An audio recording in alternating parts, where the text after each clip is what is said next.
साहब ने जो साइपर की बात की है, मैं हमारे पार्टी का इसके ऊपर बिल्कुल क्लियर मौकिफ है कि उसके ऊपर जुडिशियल कमीशन बनाएं, सुप्रीम कोर्ट जुडिशियल कमीशन बनाएं। आए अगर आप तैयार हैं तो उस पर जुडिशियल कमीशन बनाएं। जिस तरह साइपर में जो हमारा मौकिफ था कि एक 19 ग्रेड का ऑफिसर हमारे एम्बेसडर को बुला के जिस तरह वो डिक्टेशन देता है, वो हमारी कौमी गैरत पे एक बहुत बड़ा सवालिया निशान था। क्या हम पाकिस्तानी इस तरह ट्रीट होंगे? मैं बिलावल भुट्टो साहब से ये जो उसने बात की है, अब पहले मैं तो दूसरी बात करना चाहता हूं। क्या शहबाज शरीफ साहब और यहां मुस्लिम लीग नून की जितनी लीडरशिप थी, ये सब नहीं कहते थे कि झूठ का फलंदा है, कोई साइपर नहीं है? ये प्रेस कॉन्फ्रेंस करते थे, ये तकरीरें करते थे और ये कहते थे कि झूठ है, कोई हकीकत इसकी नहीं है। फिर इस साइपर को बुनियाद बना के इमरान खान के खिलाफ जिस तरह उसको सजाएं दी गई, जिस तरह अदालत का, यानी मुझे तो समझ नहीं आ रही कि एक दिन में 11 घंटे अदालत की प्रोसीडिंग चलती है, 14 घंटे जो है ना अदालत की प्रोसीडिंग चलती है, और मकसद ये है कि किसी तरह गन पॉइंट से जज के ऊपर गन पॉइंट से उसको सजा दिलाई जाती है। इसलिए कि इलेक्शन के दौरान अपने वर्कर को, अवाम को मायूस किया जाए कि इमरान खान की कोई कैरियर नहीं है। अवाम ने दिखा दिया।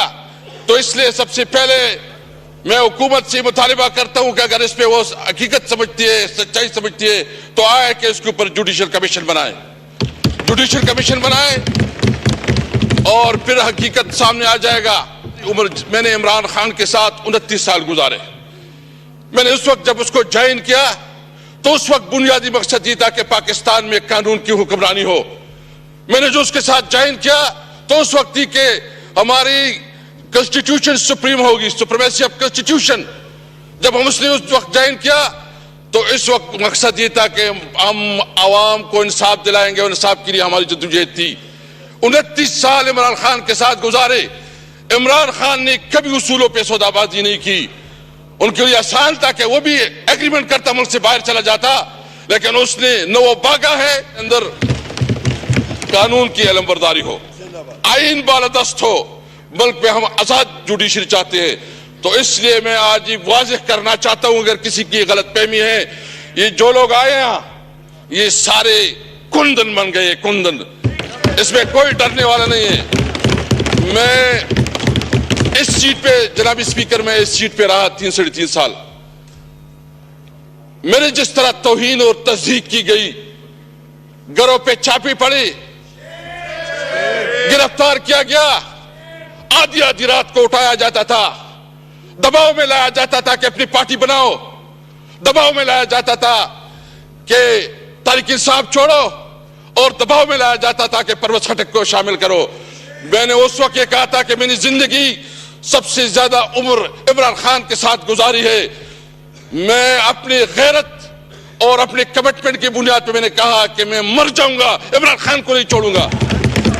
लेकिन मैं ये पूछना चाहता हूं कि अगर इस किस्म के ओहदों की भी तौहीन आज मेरे साथ, कल आपके साथ होगा, खुदा ना करे।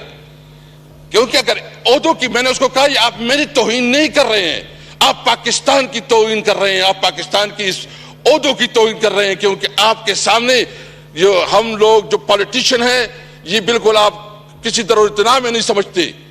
इसलिए ये बात बिल्कुल वाज़ेह होना चाहिए।